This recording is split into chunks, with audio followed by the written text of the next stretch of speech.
अस्सलाम नाज़रीन, मैं हूँ उस्मा ताहिर और आप लोग प्रोग्राम देख रहे हैं मुजरिम कौन। आज की जो स्टोरी है वो बहुत ही दिल दहला देने वाली है। जी हाँ, मैं इस वक्त बात कर रही हूँ मुस्तफ़ा आमिर मर्डर केस के बारे में, जिसको सुनने और देखने के बाद बहुत से लोग बहुत से सवालात में मुब्तला हो जाएंगे कि आखिरकार ये कहानी कैसे शुरू हुई। खैर, सबसे पहले मैं यहाँ पर मुस्तफ़ा की माँ का मौक़िफ़ आपको सुनाना चाहूँगी, जो बार बार चीख चीख के कह रही थी कि उसके बेटे को मारने वाला कौन शख्स।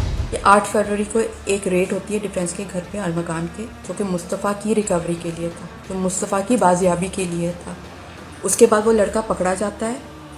पूरा एक वो कियोस्क एक सीन क्रिएट करके, गोलियां चला के, सारा कुछ करके, 4 घंटे का स्टैंड ऑफ दे के, पुलिस एहलकारों को मार के वो लॉकअप होता है। उसकी FIR कटती है। उसके बाद उसको जज के साथ सामने पेश किया जाता है। जी नाज़रीन, इसके बाद मैं आपको जहां लेके जाना चाहूँगी वो है अरमगान के वालिद। जी, उनके वालिद ने क्या बोला, साथ साथ उनका मौक़िफ़ क्या है, वो क्या कहते हैं अपने बेटे के बारे में, ज़रा वो भी सुनिए। मुझे थोड़ा सा बताएं, ये जो कहानी आप तक पहुँची थी आपके बेटे की कि काम आप उसके बेटे की दोस्ती थी, आपकी दोस्ती बेटे के साथ, तो ये कहानी क्या थी, कब की दोस्ती थी? भाई मैं मुस्तफ़ा की दोस्ती। हाँ, मुस्तफ़ा का नाम मेरी ज़िंदगी में 8 तारीख से आया है। अच्छा। जब मैं वहाँ से छांगा मांगा से वापस आ रहा था, अच्छा। रात पूरी ड्राइव करके मैं सुबह 8:30 बजे 9 था, मैं अराउंड 8:30 पहुँच चुका था। I was with on call with my son. तकरीबन 4 बजे के करीब मेरी बेटी का कॉल आया और वो लाउड स्पीकर पे सुना रही थी अपनी माँ का फ़ोन, जिस पे बेटे ने कॉल किया हुआ था कि ये मुझे मारने आ गए और मेरा सफ़र उखाड़ने आ गए। ठीक है। और मैं इनको अपने घर में नहीं घुसने दूंगा। ठीक है।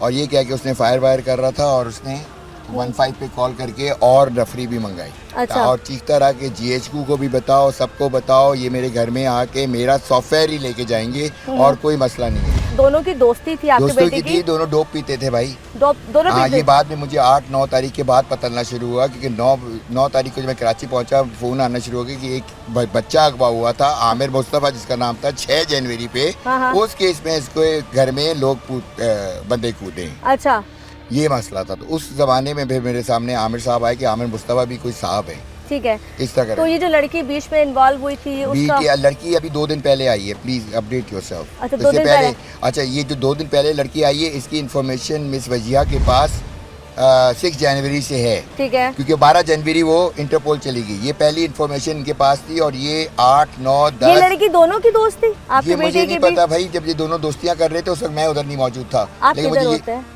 मैं अमेरिका में होता हूँ भाई। आप अमेरिका में होते जी, हैं। मैं आप आता अपने बेटे से कितने अरसे से दूर हैं? मैं 1 सितंबर को इधर आया था। मेरी बेटी मेरे साथ अमेरिका में रहती है, उनको हम दोनों आए यहाँ पर। मैं इस घर में रह रहा था तकरीबन 2 हफ्ते रहे। फिर मेरे 3-4 घर और भी, मेरे पेरेंट्स का घर है, मेरे भाई का घर है, मेरी कज़न का घर है। तो कभी मैं इस घर में सोता था, इस घर में, और इस घर में सोता था। उसके बाद फिर मैं पंजाब चला जाता था कि मेरा गाँव है वहाँ पर बागबूटा। फिर आगे पहाड़ों में चला जाता था, वहाँ पर मैं फिलंथ्रोपी।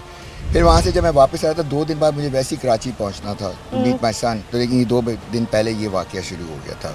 उससे पहले ना मुझे आमिर मुस्तफ़ा का पता था, ना मुझे ये नई डेवलपमेंट हुई है इसकी जो कि लड़की का केस, वो मुझे नहीं पता। अच्छा, शिराज क्या लगता है आपके बेटे दोस्त का? था उसका, स्कूल का दोस्त था। जी, ये मुझे पता। अभी जो कहानी है खुली इस हवाले से कि जब आप उसके घर में, मतलब पुलिस ने जब रेड मारी है तो आपके घर से जदीद असला भी मिलता है। जी हाँ, क्योंकि वो प्रोटेक्शन के लिए रखा हुआ है। He is a nice gun collector. Gun जिस तरह कलेक्ट करता है इसी तरह वो गाड़ियाँ कलेक्ट करता है, इसी तरह वो शेर कलेक्ट कर सकता है। अच्छा, तो वो जब उनको क्या डाउट हो रहा था कि कोई पुलिस की वर्दी में कोई क्रिमिनल थे? करेक्ट दैट, क्योंकि उन्होंने जब फायर वायर भी मारे तो सर पे नहीं मारा, पैर पे मारा, उनको होल्ड अप कराया, मेरे घर से निकलो। 3 घंटे तक वो लाउड स्पीकर पे रहा है पूरे इलाके में और पुलिस वालों की जरूरत नहीं। उसके बाद दूसरे लोग आए, तीसरे लोग आए।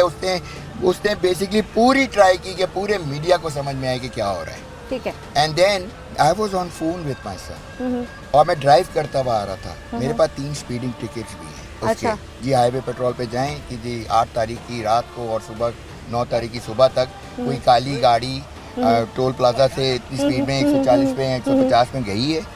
तो वहाँ से मैं जब आप पहुँचता हूँ तो मैं सीधा कराची पहुँचते ही मैंने कुछ नहीं किया, मैं सीधा डिस्ट्रिक्ट कमिश्नर के ऑफिस पहुँचा जहाँ पर जावेद जहांगीर साहब होते हैं। जावेद जहांगीर से पूछ लीजिएगा।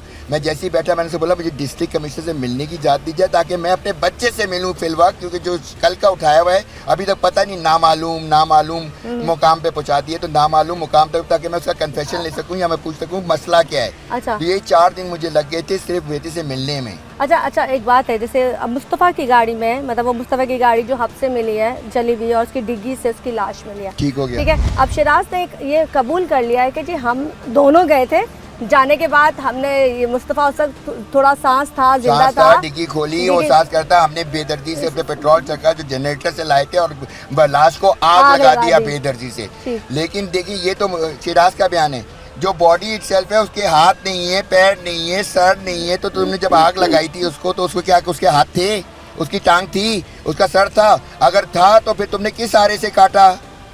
और वो बॉडी पार्ट्स कहाँ हैं? उसका बयान ही इनकम्प्लीट है। मैं पता है क्या चाहता हूँ, मैं रिफॉर्मेशन चाहता हूँ भाई। मेरा बेटे की अभी फिल वक्त मुझे सेफ्टी चाहिए। He was a habitual drug addict, ठीक है, अभी वो रिहैब में, उसको विड्रॉल्स आ रहे हैं। एक इनकम्प्लीट मेडिकल है जो जज के ऑर्डर पे जा रहा है और आ रहा है, उस पर इम्प्लीमेंटेशन नहीं हो रही। इट्स अ ग्रॉस नेग्लिजेंस हो रही है भाई, नॉन कंप्लायंस की है, सामने नजर आ रहा है। 5 दिन से मैं FIR लेके घूम रहा हूँ कि किसी तरह कटवाऊँ, इन पे काउंटर करूँ। वो 5 दिन से सिस्टम मुझे रोके जा रहा है कि किसी तरह सिस्टम के बगैर इसको ये FIR लॉन्च। अच्छा, मैं आपको एक और बारीकी बताऊँ, जो इन्होंने क्या है, जनरेटर का बात हुई है कि घर से जनरेटर से पेट्रोल निकाला, तो मेरे घर में मैं आपको आए दिखाता हूँ, बहुत बड़ा जनरेटर है, लेकिन वो डीजल जनरेटर है, उसमें पेट्रोल नहीं होता। अच्छा, आपको पता है जी, कानून के मुताबिक एक कॉन्ट्रडिक्शन पे केस खत्म, नल एंड वॉइड हो जाता है। कैसे? कॉन्ट्रडिक्शन, एक बंदा कहता है काला, ठीक है, एक बंदा कहता है नीला, दोनों मौका वारदात पे मौजूद हैं, लेकिन एक कह रहा है काला, एक कह रहा है नीला, तो ये तो कॉन्ट्रडिक्शन होगी ना। काला नीला तो नहीं होता ना, नीला काला होता है, तो उस पे केस डिसमिस हो जाते हैं। मैं तकरीबन 50 के करीब कॉन्ट्रडिक्शन लिख चुका हूँ और मैं पोस्ट के TCS करके जज साहब के टेबल पे पहुंचा चुका हूँ। कल एक TCS का एक इनके पास लेटर भी आ गया होगा अंदर कि उनके मार्किंग के लिए, जो कि 15 तारीख का है, कि जी ये कंटेम्प्ट ऑफ कोर्ट में जा रहे हैं 5 दिन से हम लोग। एक जज ने ऑर्डर पास करिए, आप उसकी तकमील करें, पुलिस कंप्लाई नहीं करी, जैसे बदमाश हैं वो लोग। लेकिन मुझे आप ये तो बताएं ना, जैसे तमाम चीज़ें आप कह रहे हो, ये आपका कहना है, लेकिन अगर आपका बेटे ने वाकई मुस्तफ़ा को मारा है, जलाया है, मेरे बेटे ने फ्लैटली रिफ्यूज किया है कि मैंने किसी को नहीं मारा, मैं फ्रेम हो रहा हूँ। तो फिर ये जो कार निकाली जा रही है क्योंकि मैं किसी मिनिस्टर का बेटा नहीं हूँ और मैं मिनिस्टर से ज्यादा अच्छी गाड़ियाँ रखता हूँ। अच्छा, ये फिर ये मारने वाला कोई और लगता है आपको बीच में? भाई शिराज कह रहा है कि हमने आग लगा दी, तो आप आग लगी हुई जली हुई बॉडी ढूंढे ना, तो बॉडी जो आपको मिली है उसके तो हाथ ही नहीं है, तो शिराज का बयान तो मिसमैच कर गया उधर ही। ठीक है, बात समझिएगा, जो बॉडी निकली। अच्छा, एक अभी आप एक बहुत घिनौना जुर्म करेंगे सारे मिलकर, एक कब्र उखाड़ी जाएगी, एक लाश निकाली जाएगी DNA मैच के लिए, और जो लाश निकाली जा रही है उसके हाथ ही नहीं है। शिराज के मुताबिक जला दिया, तो जलाने के हाथ वाथ पैर वैर सर तो होना चाहिए, चलो मान लिया हमने किया, कोयला बन गए, हाँ, तो उसके हाथ क्या है, वो है कि ये लाश तो कह रही है किसी ने बेदर्दी से काटा है, हम सफाक मगरमच्छों के चुंगल में फंसे हैं अभी। चले, आप यहाँ डिनाई करते हो कि जी आपके बेटे ने फ्लैटली 0 नो। अच्छा, ये बताएं, अगर वो नो है, और मैं आपको फिर बता रहा हूँ कि इस पूरी गुत्थी को सुलझाने के लिए अरमोगान साहब है ना, वही पुलिस वाले अपने पास रखना चाहिए। क्यों? और दूसरा, अरमोगान को अगर आप सरकारी कोई वो बना लें गवाह, तो मैं उसके लिए खड़ा हूँ भाई, मेरे घर भेज दें, 4-5 कोर्ट वाले अपने पुलिस वाले भेज दें, पुलिस की कस्टडी ना हो प्लीज। लेकिन इसी तरह तो मुस्तफा की भी रिकॉर्डिंग आखिर में आई थी कि जी मैं आपके बेटे के घर जा रहा हूँ, वो शिराज के साथ उसकी लास्ट टॉक है। आप एक और बात आपको एक और बता रहा हूँ कि वो वजिया साहब की भी एक रिकॉर्डिंग थी कि अगर मैं इसकी माँ की तस्वीरें दिखा दूँ तो पूरा खानदान नंगा हो जाएगा।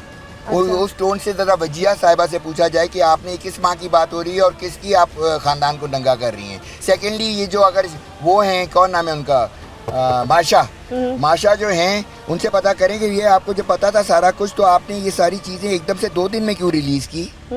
ये वजिया साहिबा के बारे में पता चला, लोग जो जाके उनसे बातें कर रहे हैं घर पे जाके, वो किसी से मिल रही नहीं है, अब फोन भी नहीं उठा रही। अच्छा, भी शायद वो भी ब्लैकमेल हो रही है। आप चलें, कुछ कहना चाहेंगे? मैं आपसे एंड करना चाहूंगी आपकी बात को, कुछ मैसेज देना।